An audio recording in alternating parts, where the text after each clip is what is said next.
hace poco creo que escuché, no me acuerdo si es Fajardo o algún, no Fajardo, algún colombiano que decía la arquitectura hoy por hoy es un instrumento de la política. Y suena chocante, suena bastante duro, pero tremendamente realista. O sea, creo que la arquitectura, no voy a hablar de la arquitectura desde Vitruvio hoy, por supuesto, porque ni siquiera me siento capaz en cuanto a grandes definiciones. Lo que sí creo y sí me interesó de esta definición de ser un instrumento de la política es de alguna manera empezar a tomar o empezar a asumir de que como arquitectos tenemos un rol dentro de la sociedad que puede ser un rol tremendamente importante, pero que lamentablemente queda limitado a spots, a pequeños spots dentro de la sociedad que son, muchos de los arquitectos que seguramente ustedes entrevistaron pertenecen a esos spots donde todavía existe un ideal de sostén para poder hacer arquitectura en serio. Creo que el resto es construcción, no es arquitectura. Creo que estamos en un medio donde la construcción y la especulación es lo que realmente fabrica la gran cantidad de metros cuadrados a los que nos vemos expuestos. Por eso sí creo que cuando se toman decisiones con respecto a grandes obras y demás, terminan siendo funcionales a una determinada política, cualquier política, o sea, de cualquiera de los extremos que quieras. La política termina siendo nada más que una mano armada de ese Estado para plasmar alguna gran obra para inaugurar o cosas por el estilo, pero sin el más mínimo respaldo consecuente sobre la arquitectura. Cosa que me parece, la verdad, una falta de respeto si nos volvemos a Vitruvio.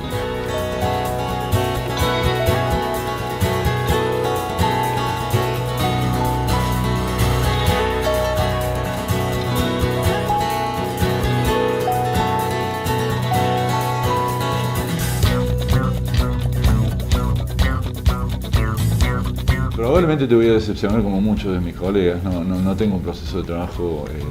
consecuente ni repetitivo en las cosas. En cada uno de los proyectos,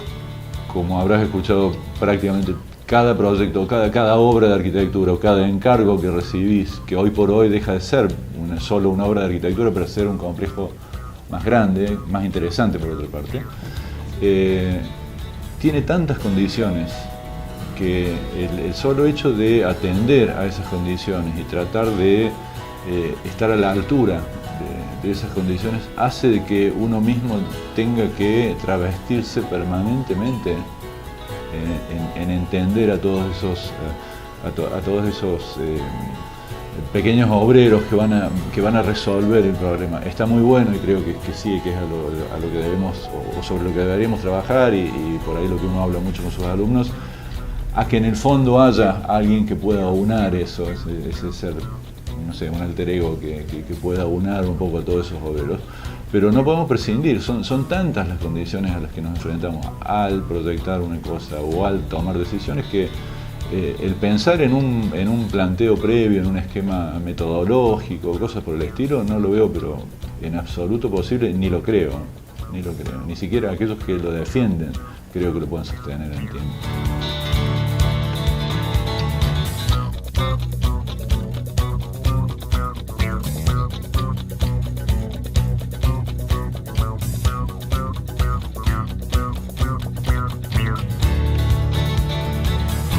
Te diría que mi experiencia fue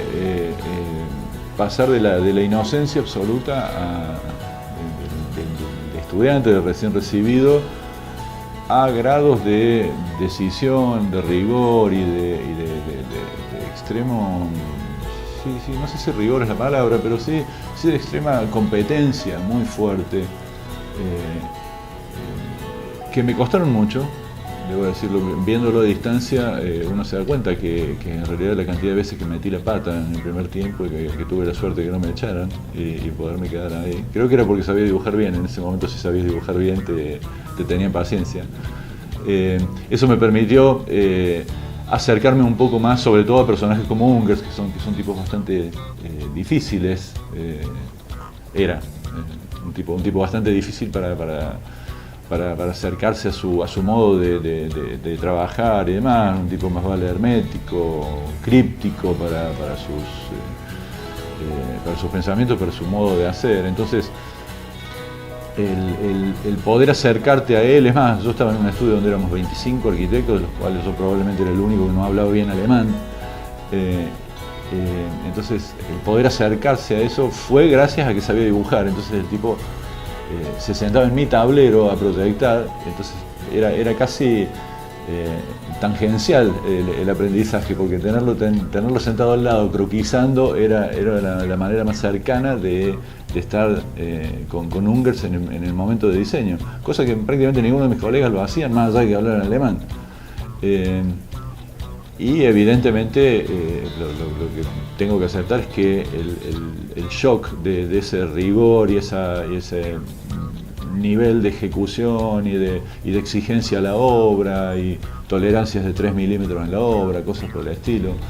de ahí me volví a la Argentina, eso fue en el 95. Volver a la Argentina, tuve que desaprender y aprender de nuevo. Por lo menos la construcción, el construir el arte que las cosas se hagan, se realicen.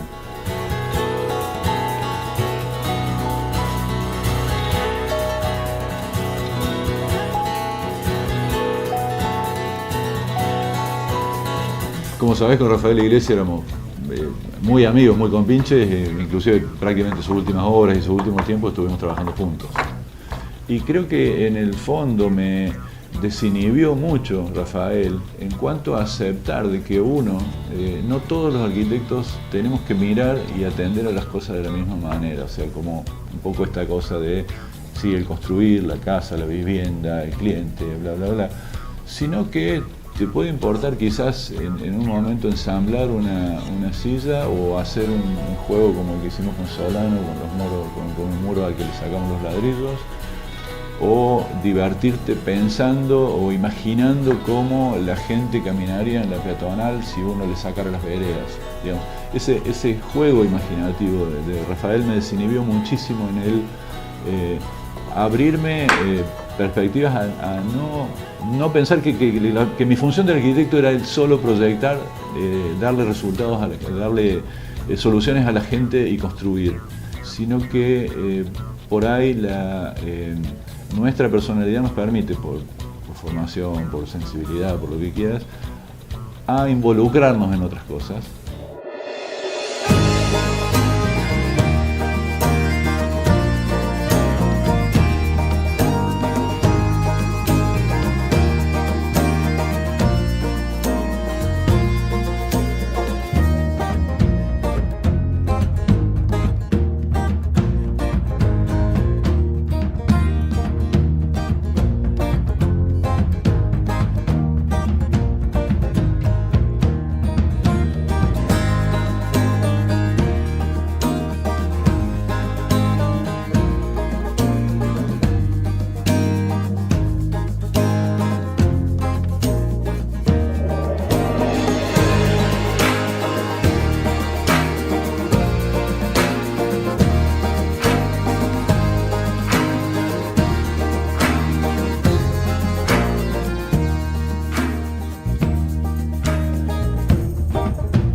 Cuando yo volví a la Argentina,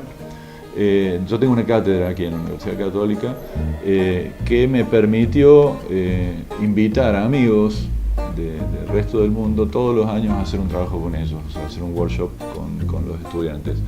Y en el caso de Alejandro, yo siempre dije, y es más, hasta lo decíamos como chance dentro del grupo, digo, Alejandro es el que se va a ir más alto de todos, o se va a ir más lejos de todos, porque siempre fue, desde muy joven, yo a Alejandro lo conocí muy jovencito, Alejandro era 2 o 3 años más chico que yo inclusive, cuando vino a Córdoba por primera vez, porque su modo de razonar era totalmente distinto. Es un tipo que te podía explicar prácticamente cualquier proyecto, cualquier decisión que tomaba a partir de una ecuación. Y yo siempre admiré muchísimo eso de Alejandro. Es más, en su momento escribí un artículo sobre Alejandro y las ecuaciones, que para un arquitecto era muy distinto. Alejandro fue capaz en ese momento no solo de ver las cosas que estaban pasando en Latinoamérica, sino también de entender que si como arquitectos no lográbamos inmiscuirnos en esa sociedad económica fuerte, política fuerte o de grandes decisiones, era muy difícil que pudiéramos llegar a consolidar algo de obra de valor o que restara. Y evidentemente el tiempo lo demuestra, la historia lo demuestra, ¿no? Lo que Alejandro pudo hacer y lo que sigue haciendo.